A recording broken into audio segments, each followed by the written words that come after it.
ఈ మధ్య ఉండడం చాలా సంతోషము. నేరుగా వాక్యంలోకి వెళ్దాం. చాలాసార్లు మన జీవితంలో ఎదురయ్యే ఒక ప్రశ్న ఏంటంటే, నాకెందుకు ఇలా జరిగింది? ఇందాక ఆత్మీయ తల్లి గారు పాస్టర్ గారు సాక్ష్యం చెప్తున్నప్పుడు వాళ్ళ నాన్నగారికి కాలు కాలిపోయినప్పుడు కూడా చాలాసార్లు అనిపిస్తుంది, ఎందుకు దేవుని బిడ్డలైనా మనకెందుకు ఇలాగ అవుతుంది? ఎందుకు మన జీవితంలో ఇలాంటి పరిస్థితి ఎదుర్కొంటున్నాము? అందరూ బాగానే ఉన్నారు కదా, అన్యులు బాగానే ఉన్నారు కదా, కానీ నా జీవితంలో ఎందుకు ఈ పరిస్థితి ఎదురవుతుంది? వై మీ, నాకే ఎందుకు ఇలాగా అని ప్రశ్న చాలాసార్లు వస్తూ ఉంటుంది. బైబిల్ గ్రంథంలో కూడా ఒకనొక సంఘటనలో కొందరికి ఇలాంటి ప్రశ్న ఎదురైంది. అసలు ఆ ప్రశ్న ఏంటి, వాళ్ళకి ఏమైందో అనేది క్లుప్తంగా వాక్యంలో చూద్దాం. సమయానికి ముగిస్తాను. మీ బైబిల్ గ్రంథం తెరవండి. మత్తయి రాసిన సువార్త 14వ అధ్యాయము 22వ వచనం నుంచి 22 చదవండి సమయం బట్టి. వెంటనే ఆ జన సమూహములను తాను పంపివేయనంతలో తన శిష్యుల ధోని ఎక్కి తనకంటే ముందుగా అక్కడికి వెళ్ళవాలని ఆయన వారిని బలవంతంగా చేశారు. చాలు. ఈ కథ చాలాసార్లు మనం వినే ఉంటాము. చాలాసార్లు మన సండే స్కూల్ పిల్లలకి, లేదా మన గృహ కూడికలో, కుటుంబ ప్రార్థనలో, స్త్రీల కూడికలో, లేదా హౌస్ కాటేజ్ ప్రేయర్స్ లో చాలాసార్లు ఈ కథను మాట్లాడుకుంటూనే ఉంటాము. ఎక్కువగా పేతురు గారి అల్ప విశ్వాసం కోసం మాట్లాడుకుంటూ ఉంటాము. ఒకటి అడుగుతాను, చెప్పండి, యోనా దేవుడు మాట ప్రకారము పడవలో ప్రయాణం చేశాడా? దేవుడి మాటకు విరోధంగా వెళ్ళాడా? నినివేకు వెళ్ళమంటే తర్షీషుకు వెళ్ళాడు, దేవుడికి విరోధంగా వెళ్ళాడు, తుఫాన్ వచ్చింది. కానీ ఇక్కడ శిష్యులు యేసయ్య చెప్పడమే కాదు, బలవంతం పెట్టాడట. ఉదాహరణకి మన ఇంట్లో మన బిడ్డలు ఉదయాన్నే స్కూల్కి లేకపోతే ఏం చేస్తాము? చక్కగా 1-2 సార్లు మంచిగా చెప్తాము, ముద్దాడుతూ చెప్తాము, మన కన్నబిడ్డలు కాబట్టి.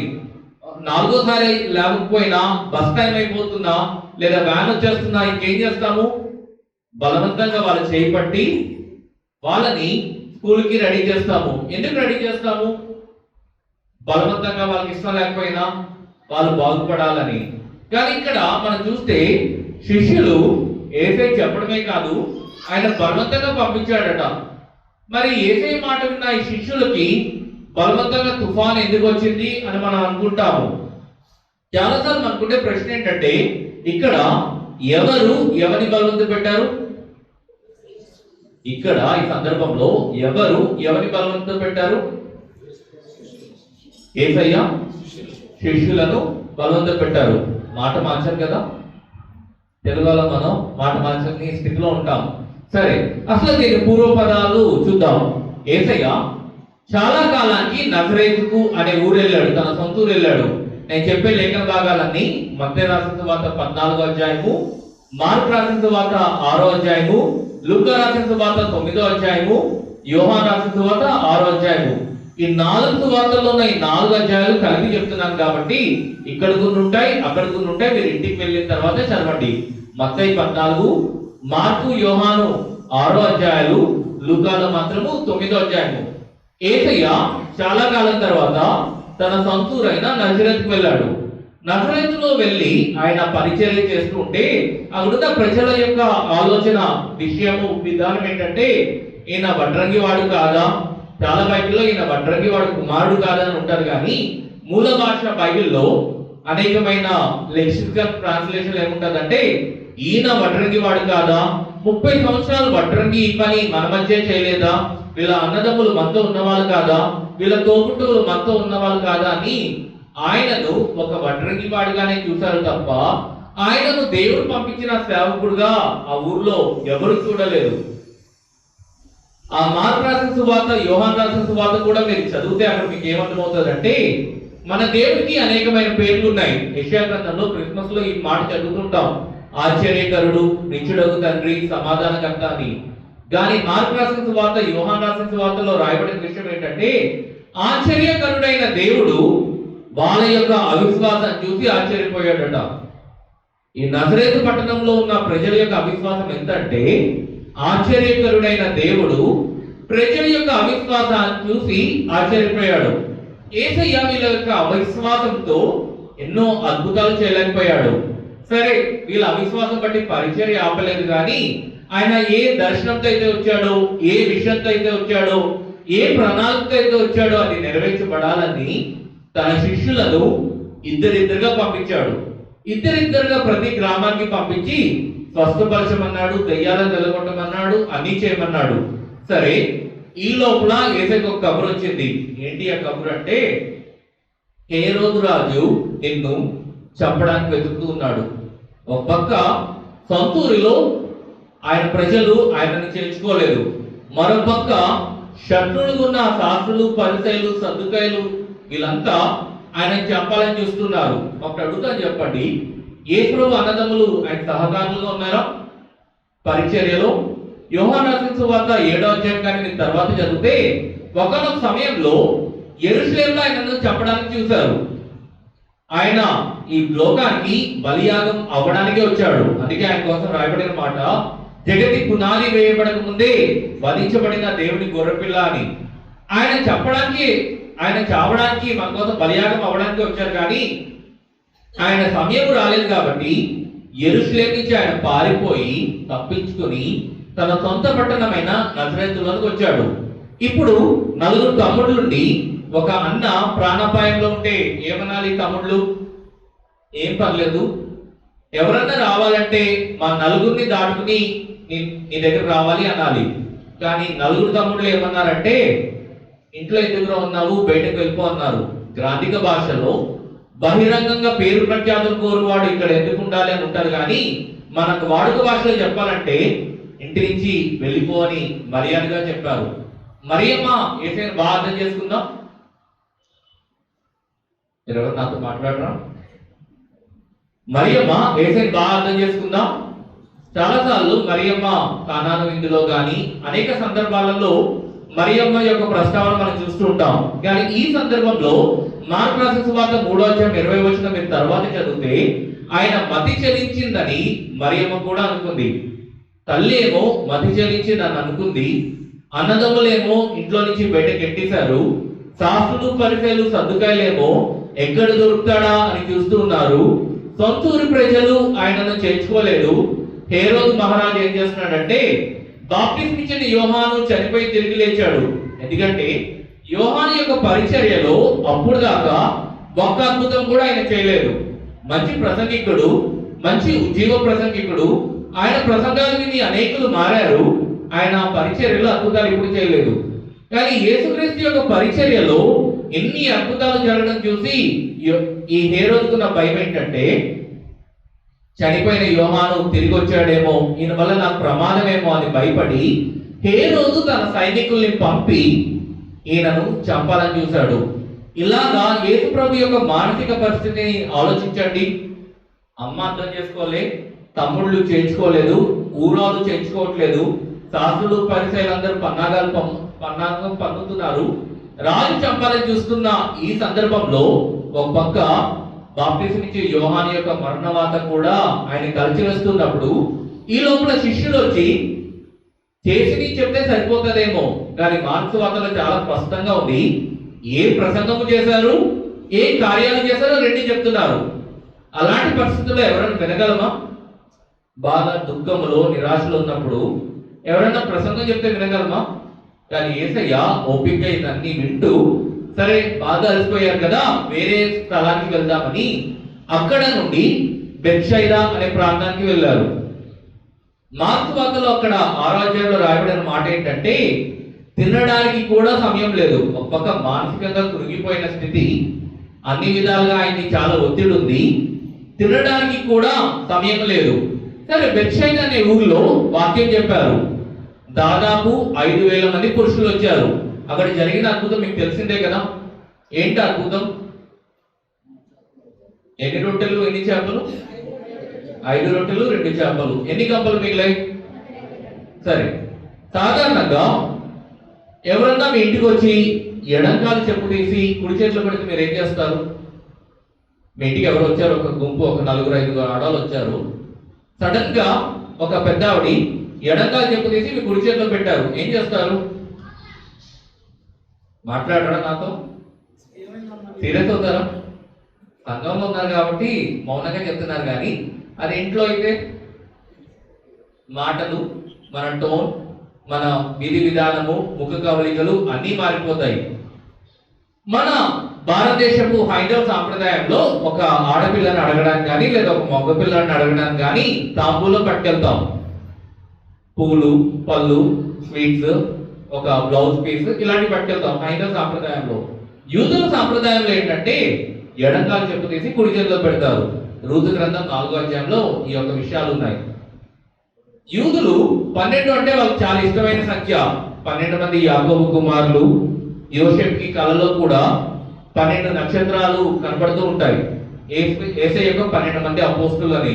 12 అంటే ఏదో కేవలం 12 గంపలని కాదు, కానీ ఎన్ని మిగిలాయో అన్ని ఎత్తేసారని. ఏ ఒక ముక్క కూడా మిగలకుండా అన్ని ముక్కలు ఎత్తారని. ఎందుకంటే సంఖ్యాకాండం 4:3 ప్రకారము ఏ వయసు వాళ్ళని లెక్క పెడతారంటే 25 నుంచి 50 సంవత్సరాల లోపల వాళ్ళే లెక్క పెడతారు. 25 కన్నా తక్కువ ఉన్నా లెక్క పెట్టరు, 50 కన్నా ఎక్కువ ఉన్నా లెక్క పెట్టరు. కాబట్టి యేసయ్య ప్రసంగం వినడానికి ఎంతమంది వచ్చారంటే 25 నుంచి 50 సంవత్సరాల లోపల పురుషులు, ఇంకా రాయబడని అనేక మంది స్త్రీలు, పిల్లలు, వృద్ధులు, మిగిలిన వాళ్ళ సంఖ్య అంతా ఉంది. అన్ని గంపలు ఎత్తిన తర్వాత, బాగా తిన్న తర్వాత ఏమొస్తుంది? కడుపు నిండా. మీరు ఉదాహరణకి ఒక పెళ్లికి వెళ్ళారు. మీరు వెళ్ళిన పెళ్లి చాలా దూరంలో వేరే ఊర్లో ఉంది. 1 గంట తర్వాత బస్సు వస్తుంది. గంట వరకు బస్సు రాదు. పందెట్లో చుట్టాలంతా ఉన్నారు. ఏం మాట్లాడుకుంటారు? మగవాళ్ళు అయితే ఏం మాట్లాడుకుంటారు?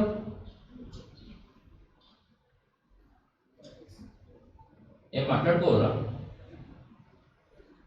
క్రికెట్ ఇష్టమైన వాళ్ళు క్రికెట్ కోసం మాట్లాడుకుంటారు, పాలిటిక్స్ ఇష్టమైతే పాలిటిక్స్ కోసం మాట్లాడతారు, లేదా రియల్ ఎస్టేట్ ఇష్టమైతే రియల్ ఎస్టేట్ కోసం మాట్లాడతారు, లేదా పెళ్లికి అయ్యే ఖర్చులు వివరాల కోసం పురుషులు మాట్లాడుకుంటారు. మరి అక్కలు మీరు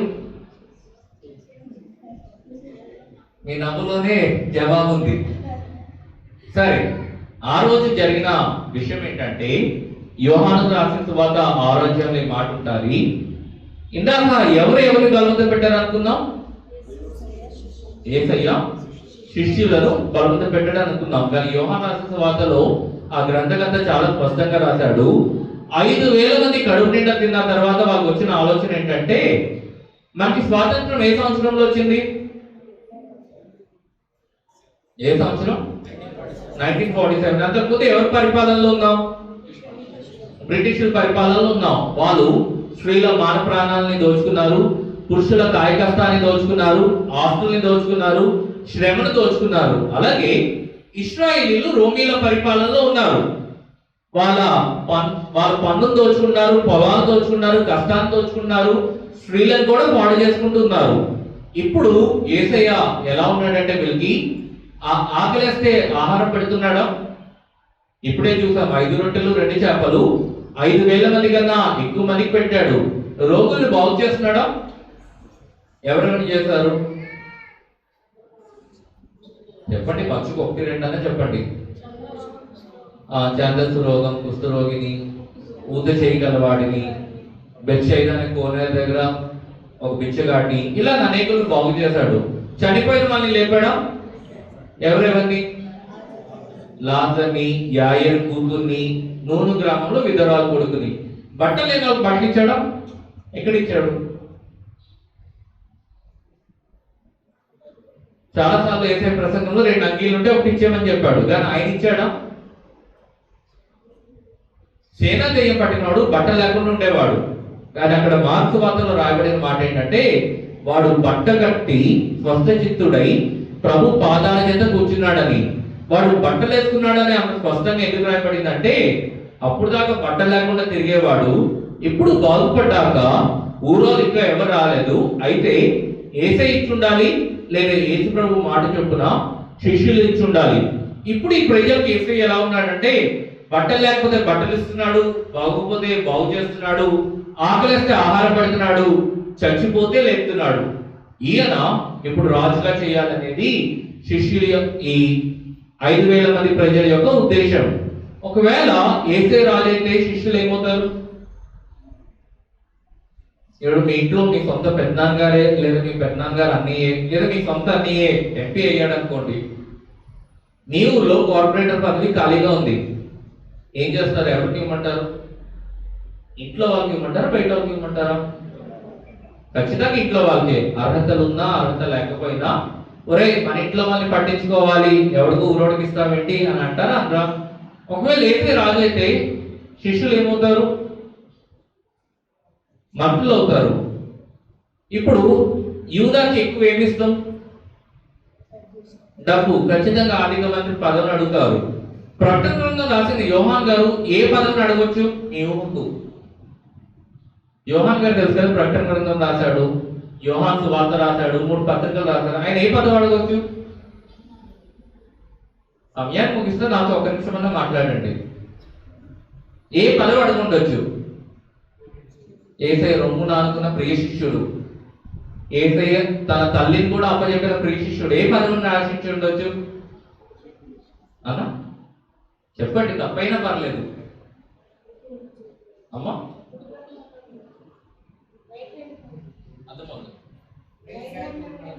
ఓకే, పదవి ఏంటి ఆశించడం? మన యోహాన్ ఇలా చూస్తాం, కానీ వాస్తవానికి ఆయన యుద్ధ మంత్రి పదవిని ఆశించవచ్చు. ఎందుకంటే ఒక్కసారి యేసయ్య వాళ్ళని సమరయ పట్టణంలో వాళ్ళని తెచ్చుకోకపోతే యేసయ్య ఆకాశం నుంచి అగ్ని దిగొచ్చి వీళ్ళు కాల్చేమా అని అడిగారు. యోహాన్ని చాలా సాఫ్ట్ క్యారెక్టర్ గా చూస్తాం, కానీ శిష్యుని యొక్క మనసు కూడా తాక వికాలం అయిపోయింది. 5,000 మంది ఆయన రాజు చేయాలంటే శిష్యులు కూడా యేసయ్య రాజు అయిపోవాలి, మేము మంత్రులు అయిపోవాలని ఆలోచనలో ఉన్నారు. ఆ సమయంలో యేసయ్య ఏం చేశాడంటే, వాళ్ళు తన ఆలోచన చేత తమ తలంపుల చేత యేసయ్యను బలవంతం పెట్టారు కాబట్టి యేసయ్య వాళ్ళను దూరంగా పంపించాడు. దూరంగా పంపించి యేసయ్య ఏం చేస్తున్నాడంటే కొండకు వెళ్ళి ఏకాంతంగా ప్రార్థన చేస్తున్నాడు. సాధారణంగా యేసయ్య యొక్క పరిస్థితిలో మనం కానుంటే మన ప్రార్థన ఈ విధంగా ఉండొచ్చు. ప్రభా ఈ మీటింగ్ 5,000 మంది వచ్చారు, నెక్స్ట్ మీటింగ్ కి కనీసం ఒక 10,000 మంది రావాలని మనం చేయొచ్చు. ప్రభా నా శిష్యులు చిన్న దోణిలో వెళ్తున్నారు, పెద్ద పడవ ఇవ్వని చేయొచ్చు. కానీ ఆ రోజు యేసయ్య చేసిన ప్రార్థన ఏంటంటే, తండ్రి జగతి పునాది వేయబడక ముందు ఈ 12 మంది శిష్యులను ఏ పిలుపుతో, ఏ ప్రణాళికతో, ఏ ఉద్దేశంతో అయితే పిలిచానో ఆ పిలుపు ప్రణాళిక ఉద్దేశం నెరవేరేటట్లుగా వీళ్ళ మనసులు మార్చండి, వీళ్ళ విశ్వాసపు కండరాలను బలపరచండి, వీళ్ళ దర్శనం సన్నగిల్లకుండా ఉంచండి అని ప్రార్థన చేశాడు. కోవిడ్ టైంలో చాలా మంది చనిపోయారా లేదా? వైద్యం చేసే డాక్టర్లు చనిపోయారు, ధనవంతులు చనిపోయారు, పొలిటీషియన్ చనిపోయారు, పేదవాళ్ళు చనిపోయారు. మరణానికి ఏ తారతమ్యం లేదు. కానీ ఇక్కడ ఉన్న ఈ సంఘము ఎందుకు బ్రతుకుంది అంటే, మీ పట్ల దేవుడికి ఒక ప్రణాళిక ఉంది, మీరు చేయాల్సిన ఉద్దేశం ఉంటుంది, మీరు నెరవేర్చవలసిన కార్యం ఉంటుంది. అది పూర్తి అవ్వడానికి మన నీతి, మన భక్తి, మన యథార్థత ఏది కారణం కాదు. కానీ మన పక్షాన తండ్రి కుడి పక్కన కూర్చుని యేసయ్య విజ్ఞాపన చేస్తున్నాడు. ఆయన చేస్తున్న విజ్ఞాపన ఏంటంటే, ఈ ఢిల్లీ పట్టణంలో ఈ ప్రాంతంలో ఉన్న ఈ సంఘము ఏ పిలుపు కోసం అయితే పిలువబడిందో, ఏ ఉద్దేశంతో అయితే పిలువబడిందో, ఏ దర్శనం పొందుకుని ఈ సంఘం ప్రారంభమైందో, ఆ పిలుపు, ఆ ఉద్దేశం, ఆ దర్శనము నెరవేర్చబడడానికి తండ్రి నీ కృపనివ్వండి అని ప్రార్థన చేస్తున్నాడు. కాబట్టి నేడు నేనైనా మీరైనా మన బలహీనతలు, పాపాలు, అతిక్రమాలు ఎన్నో ఉన్నప్పటికీ కూడా ఈ రోజు సజీవంగా ఉన్నామంటే కేవలం తండ్రి కుడిపార్శాన మన కొరకు యేసయ్య చేస్తున్న ప్రార్థన తప్ప మన నీతి, మన భక్తి, మన యథార్థత కానే కాదు. సరే, శిష్యులు వాడలో ప్రయాణం అవుతూ ఉన్నారు. తుఫాన్ వచ్చింది. తుఫానుకి అందరూ ఆలోచన ఏంటంటే, బ్రతుకుతే చాలు, ఈ తుఫాను తప్పిపోతే చాలు అని అనుకుంటూ ఉంటారు. చాలాసార్లు మన జీవితంలో కష్టం వచ్చినా కూడా ఈ సమస్య గట్టెక్కితే చాలు అని అనుకుంటారు. ఎప్పుడైతే నీ విశ్వాసము సరిగ్గా ఉండదో, యేసయ్య నీళ్ళ మీద నడిచి వచ్చినా వీళ్ళు గుర్తించలేని స్థితిలో ఉన్నారు. మార్క్స్ వార్త 6వ అధ్యాయంలో కానీ చూస్తే యేసయ్య 3 విషయాలు చేసినట్లుగా మనం చూస్తాము. 1, ప్రార్థన చేశాడు. 2, వాళ్ళ కష్టాన్ని చూశాడు. 3, ఆయనే వారి యొద్దకు నడుచుకుంటూ వెళ్ళాడు. చాలాసార్లు మనకు కష్టం వచ్చినప్పుడు అనే మాట ఏంటంటే, దేవుడా నువ్వు ఉన్నావా, నువ్వు ఉంటే నాకు ఎందుకు ఈ కష్టం వచ్చింది, నువ్వు చూస్తున్నావా. చాలాసార్లు మనకు కష్టం వచ్చినప్పుడు బాధ కలగదు, కానీ మనకన్నా పాపాలు ఎక్కువ చేసేవాడు సుఖంగా ఉంటే ఓరవలేము. అవునా కదా? మాట్లాడరేమి?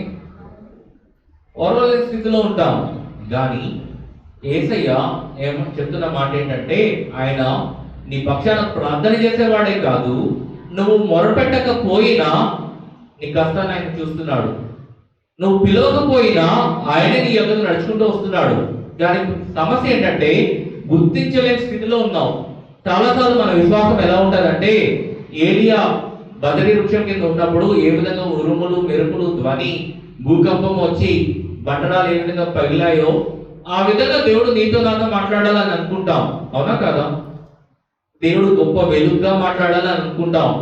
మీరు ఎప్పుడైనా మీ పిల్లల్ని ఎలా మాట్లాడతారు? 4 అడుగులు దూరం నుంచి మాట్లాడతారా? లేదా 5 ఏళ్ళు 6 సంవత్సరాల పిల్లల్ని స్కూల్ నుంచి రాగానే ఒడిలో కూర్చోబెట్టుకుని ముద్దాడుతూ మాట్లాడతారా? పని మనిషితో 4 అడుగులు దూరం నుండి మాట్లాడతారు. 4 ఏళ్ళ పిల్లలతో ఒళ్ళో కూర్చోబెట్టుకుని బుగ్గ నిముడుతూ మెల్లగా మాట్లాడతారు. దేవుడి స్వరం నువ్వు ఎందుకు వెళ్ళకపోతున్నావు తెలుసా? ఆయన చెవులో రహస్యాలు మాట్లాడుతూ ఉంటే నువ్వేమో ఉరుము వంటి శబ్దంతో మాట్లాడాలనుకుంటున్నావు. మీరు పాత నిబంధనలో సేవకులు కాదు, కొత్త నిబంధనలో క్రీస్తు రక్తము చేత కడగబడి దత్తపుత్రాత్మ ద్వారా కుమారులు కుమార్తెలని పిలువబడ్డారు. కాబట్టి ఆయన స్వరము వినకపోవడానికి గల కారణం ఏంటంటే, నువ్వు వేసే ఇక్కడ దూరంగా ఉండి మాట్లాడాలని అడుగుతున్నావు. ఆయన ఏమన్నాడంటే, రా వచ్చి ఒళ్ళో కూర్చొని నేను నీతో మాట్లాడతాను అంటున్నాడు. ఏసయ్య పడవలో వాళ్ళ పక్కనే ఉన్నాడు, కానీ వాళ్ళు భూతమని భయపడుతున్నారు. ఈ రోజు ఏసయ్య నీ ప్రతి పరిస్థితిలో నీ పక్కనే ఉన్నాడు, భయపడే పని లేదు. తర్వాత పేతురు అన్నాడు, ప్రభా నీవే అయితే నీళ్ళ మీద ఇంకా నేను నడుస్తానని అన్నాడు. ఏసయ్య సరే రా పేతురు అన్నాడు. చాలాసార్లు పేతురు అల్ప విశ్వాసం కోసం ఎన్నో ప్రసంగాలు వింటాం, కానీ ఈ రోజున అంశం అది కాదు. కానీ మీకు అర్జెంటుగా ఒక 50,000 రేపు చీటీ కట్టాలంటే ఏం చేస్తారు? రేపు అర్జెంటుగా ఉదయాన్నే 50,000 కట్టాలి. కట్టకపోతే పని అవ్వదు, చాలా ఇబ్బంది అవుతుంది. ఏం చేస్తారు? చర్చిలో ఉన్నారు కాబట్టి ప్రార్థన చేస్తామని అంటారు, కానీ ఇంట్లో ఉంటే మాత్రం ఫోన్ ఎత్తికి డాడీ హెల్ప్ చేస్తారా, మమ్మీ హెల్ప్ చేస్తారా, ఎవడు మనకి డబ్బులు ఇస్తాడనే చూస్తాం. అవునా కదా? మాట్లాడరా? చాలా సీరియస్ గా ఉన్నారు. 2-5 నిమిషాలు ముగించేస్తాను, ఎందుకంటే తక్కువగా మాట్లాడితే మళ్ళా పిలవబడతామన్న రహస్యం నాకు కూడా తెలుసు. సరే, కానీ పేతురుకున్న గొప్పతనం ఏంటో తెలుసా? పేతురు చేపలు పట్టేవాడే. పేతురుకి ఈతొచ్చా ఎక్కడుంది? యోహాను సువార్తలో ఉంది. యేసయ్య పునరుద్ధానం అయిన తర్వాత యేసయ్య నిప్పుల మీద రొట్టెను చేపలను కాలుస్తుంటాడు. పేతురు ఈత కొట్టినట్లుగా లేఖన భాగాలు మనం చూస్తూ ఉంటాం. పేతురుకి ఈతొచ్చు కానీ తన సొంత బలము మీద శక్తి మీద ఆధారపడలేదు. అక్కడ పేతురుకి సాయం చేయడానికి తన సొంత అన్నయ్య ఆంద్రేయ ఉన్నారు, చుట్టాలైన జబదేయ కొడుకులైన యోహాను యాకోబు ఉన్నారు. కానీ తన సొంత బలము మీద బంధు బలం మీద ఆధారపడలేదు. కానీ ఎప్పుడైతే యేసయ్య మీద ఆధారపడ్డాడో, ఏ సముద్రపు అల అయితే తనను ముంచి వేసిందో అదే అలను కాళ్ళతో తొక్కుతూ నడిచాడు. ఏ గాలి అయితే తనను భయపెట్టిందో ఆ గాలిని చీల్చుకుంటూ మళ్ళా పడవలోకి నడిచి వెళ్ళాడు. ఈ రోజు నీ జీవితంలో తుఫాను రావచ్చు, కానీ నీ మానవ శక్తి మీద, నీ మేధస్సు మీద, ఇంకా చెప్పాలంటే దేవుడి మీద కాకుండా దేవుడిచ్చిన వరాల మీద కూడా ఆధారపడకూడదు. చాలాసార్లు దేవుడి కన్నా దేవుడిచ్చిన ఆత్మీయ వరాలను, స్వస్థత వరం అవ్వచ్చు, ప్రవచన వరం అవ్వచ్చు, నేను వాటికి వ్యతిరేకం కాదు, కానీ దేవుడి కన్నా ఎక్కువగా దేన్ని ప్రేమించకూడదు. చివరిగా ఒక మాట చదివి ప్రార్థన చేసుకుందాం. శిష్యులను దేవుడు ఎందుకు పిలిచాడు?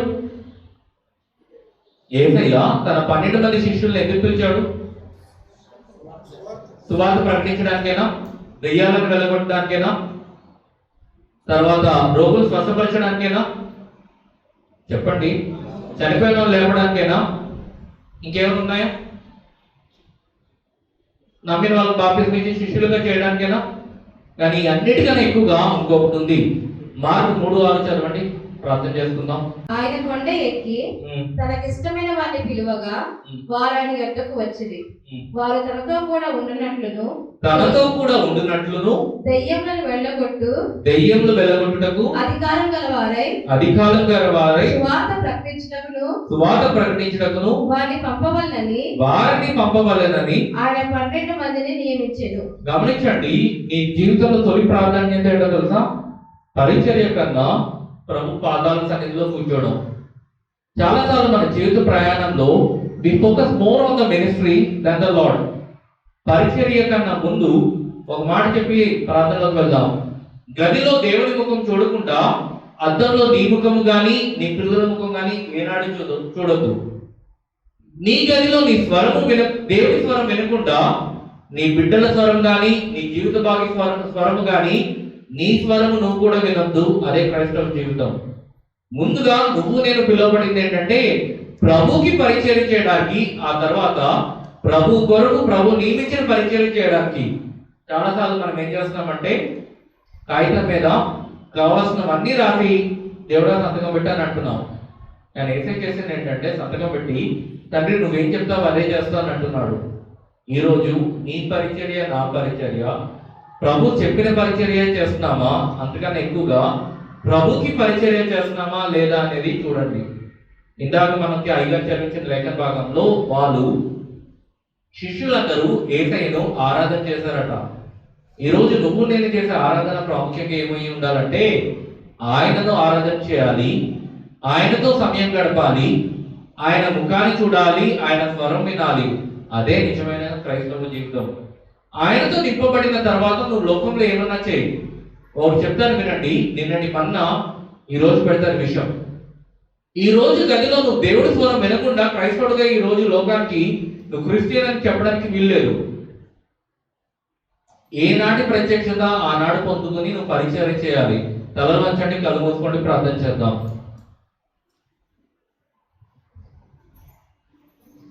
తండ్రి, ఈ ప్రియ సంఘం బట్టి వందనాలు.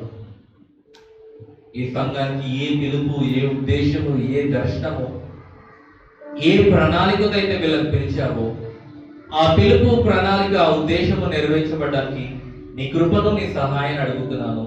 వీళ్ళ దర్శనాన్ని మరొకసారి ప్రజ్వలముగా వెలిగించండి. నీ ముఖాన్ని చూసే కృపనివ్వండి. గతంలో ఎవరైతే కళలు దర్శనాలు పొందుకునే వాళ్ళు ఈ మధ్య తగ్గిపోయినను మరలా ఒకసారి వాళ్ళని పునరుద్ధానం పరచండి. వాళ్ళలో ఉన్న వరాలను పునరుద్ధానం పరచండి. ప్రభువా, వీళ్ళు నీ ముఖము చూడాలి, నీ స్వరము వినాలి. ఈ లోకంలో నిన్ను చూపించే వారిగా ఈ సంఘాన్ని ఉంచమని అయ్యా ఇమానియల్ అయ్యాన్ని వాళ్ళ సంఘాన్ని ఆశీర్వదించమని నీకే సమస్త మహిమగంత ప్రభావం ఆరోపిస్తూ ఏసునామాన్ని అడిగి పెట్టుకున్నాం తండ్రి. ఆమేన్.